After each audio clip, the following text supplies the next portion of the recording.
Good afternoon to you. Mark Sudduth, HurricaneTrack.com, here with your Hurricane Pro and HD video blog for the last day of September 2013. Hope you're having a good Monday. In the tropics, we do have Tropical Storm Jerry out here in the open central Atlantic, 40-mile-per-hour winds.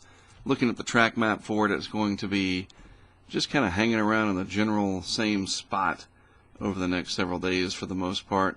Sort of doing a loop here. Steering currents out in the central Atlantic fairly weak at the moment. So this will be on the map for the next several days, generating very, very low amounts of what we call ACE points, accumulated cyclone energy. In other words, it's not putting out that much energy, being that it is a weak tropical storm.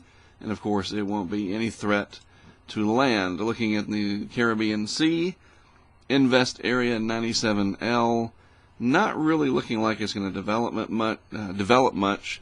Development chances not very high over the next several days.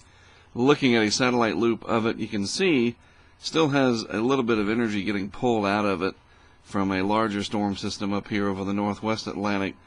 Kind of globular in nature instead of round. You just don't see it have that look. I mean, you know by now what we look for. And this seems to be lacking that particular, that particular look.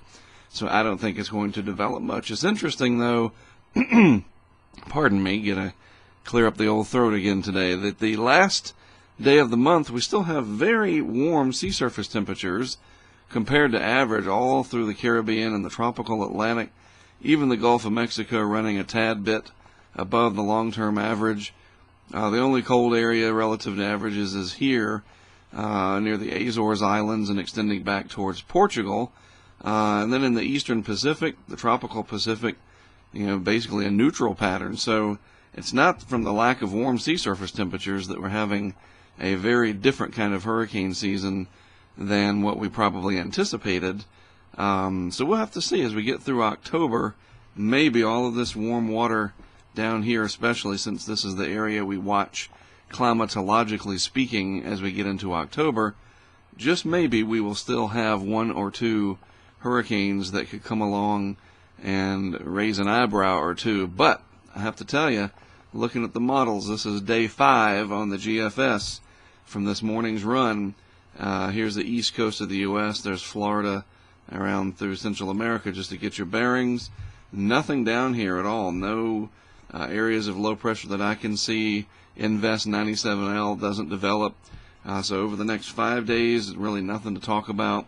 And then even out here at day 7, same kind of story. The tropical Atlantic here, void of any areas of disturbed weather, nothing organizing, nothing in the Caribbean Sea or Gulf of Mexico. And this is fully a week out. This would take us out to October the 7th with no threats of development. So probably going to start the first part of October with nothing really to talk about anywhere near land areas in the Western Hemisphere. So good news there for sure. We only have about a month and a half to go where we could potentially see something that could really ruin the party, so to speak. And then we're pretty much in the clear. Most of the activity that develops later in the season is usually out in the open Atlantic, and we don't have to worry about it. So we're almost there. I think another 30 days or so, and we hopefully will be looking really good. Well, that is it for me for today, from me for today, whatever. Have a good rest of your Monday. Thanks for tuning in to today's video blog. Again, I'm Mark Sudduth, HurricaneTrack.com. Always an honor and a privilege to produce these videos for you to enjoy and hopefully learn from on Hurricane Pro and HD. I'll talk to you again tomorrow.